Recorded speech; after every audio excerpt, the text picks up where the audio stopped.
ഇച്ചിരി കുടിക്കാൻ വെള്ളം ഇങ്ങനെ തന്നെ.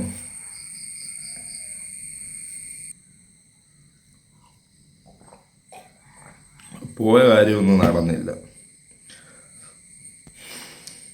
ഇനി എന്തു ചെയ്യും? കൊച്ചിനെ കൊണ്ട് ആശുപത്രിയിൽ പോകണ്ടേ? 10,000 രൂപ വേണ്ടേ? എനിക്ക് ഇങ്ങോട്ട് തരാനുള്ള പൈസയാണ്. ഞാൻ കടം കൊടുത്ത പൈസ ചോദിക്കാൻ ഒറ്റ ഒരുത്തം തരുന്നില്ല. ഇപ്പോൾ കടം കൊടുത്തതുമില്ല, അബദ്ധമായിട്ട് നടക്കുക. ഇപ്പോൾ കടം കൊടുക്കാൻ വേണ്ടി 5,000 രൂപ മേടിക്കാൻ വേണ്ടി 50,000 രൂപയുടെ നടപ്പ് ഞാനിപ്പോൾ നടന്നു. അമ്മയും അപ്പനുമൊക്കെ നേരത്തെ പറഞ്ഞതാ ഒറ്റ ഒരുത്തിന് കടം കൊടുക്കണ്ട, വല്ല ബാങ്കിലും കൊണ്ടുപോയിട. ഞാൻ കേട്ടില്ല. ഞാനോർത്ത് എന്താ കൂട്ടുകാരല്ലേ, നമുക്കൊരാവശ്യം വരുമ്പോൾ അവർ തരും എന്നൊക്കെ കരുതി. വെറുതെ വിളിക്കും കൂട്ടുകാർ. ശനിയാഴ്ചയാകുമ്പോൾ ശമ്പളം കിട്ടുന്ന ദിവസമാകുമ്പോൾ കൊച്ചിനെ കൊണ്ട് ആശുപത്രിയിൽ പോകാനാ, അമ്മയ്ക്ക് മരുന്ന് മേടിക്കാനാ, കൊച്ചിന് ബാഗ് മേടിക്കാനാണ്. ഇപ്പം എൻ്റെ കൊച്ചിന് ബാഗ് മേടിക്കണമെങ്കിൽ ഞാൻ കൊടുത്ത പൈസയ്ക്ക് ഞാൻ തന്നെ തെണ്ടുക. ഒറ്റ ഒരുത്തിന് കടം കൊടുക്കുക. ആരോടും ഒരു മനസാക്ഷി കാണിക്കരുത്. മനസാക്ഷി കാണിക്കുന്നത് ഏറ്റവും വലിയ തെറ്റ്. അത് എത്ര രൂപ എനിക്കിപ്പോൾ കിട്ടാനുണ്ടെന്നറിയാമോ? എത്ര രൂപ? പണ്ട് കല്യാണം കഴിക്കാൻ സമയത്ത് എനിക്ക് വലിയ ചിലവുകളോ കാര്യങ്ങളില്ല. ഞാൻ അന്നേരം കൊടുത്തതാണ് ഈ കടവും എല്ലാം.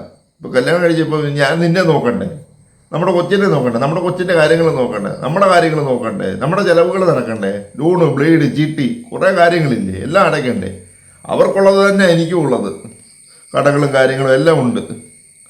അതൊക്കെ അടയ്ക്കാൻ ഒറ്റ ഒരു കൂട്ടുകാർക്കും 1 രൂപ കൊടുത്ത് സഹായിക്കരുത്. കൊടുത്ത പൈസ ചോദിക്കാനാണ് ഞാൻ പോയത്. എൻ്റെ പൈസ മേടിക്കാനാണ് പോയത്. എന്നിട്ട് നമുക്ക് പൈസ ഇല്ല. ഈ ഒരു കൂലിപ്പണിക്കാരൻ എന്തോ പറ്റും? കൂലിപ്പണിക്കാരനെ കൊണ്ട് എന്തോ പറ്റും? വല്ലവരുടെ കയ്യിൽ നിന്ന് കടം മേടിക്കുക, അത് തിരിച്ചു വിടണേ. ഇന്ന് ഞാൻ ഒരാളോട് 5,000 രൂപ കടം മേടിച്ചു, നാളെ ശമ്പളം കിട്ടുമ്പോൾ അത് കൊടുക്കണം. പിന്നെ അടുത്ത ചിലവിന് വേണ്ടി അടുത്ത പൈസ അടുത്ത ആളോട് കടം മേടിക്കണം.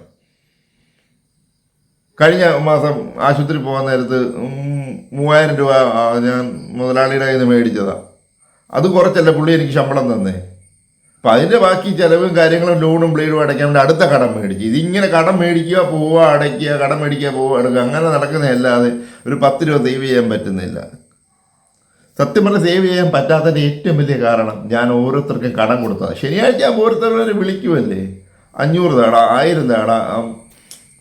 സുഹൃത്ത് ബന്ധം വലുതാണെന്ന് കരുതിയാണ് ഞാൻ ഇവർക്കെല്ലാം പൈസ കൊടുത്തത്. പക്ഷേ ഇപ്പം എന്തോ ചെയ്യാനാ?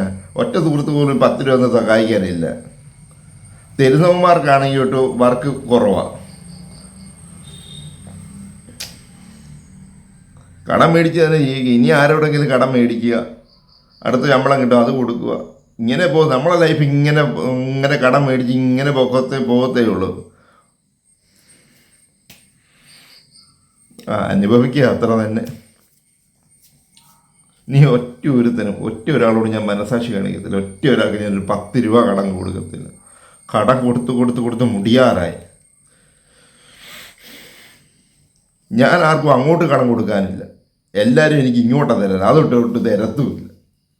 ഇതോ അവസ്ഥയാണ് നമ്മുടെ. ഇങ്ങനെ അങ്ങ് പോവാം, അത്രയേ ഉള്ളൂ. ഇങ്ങനെ പോയി നശിച്ച് നാറാണക്കല്ലാകുക.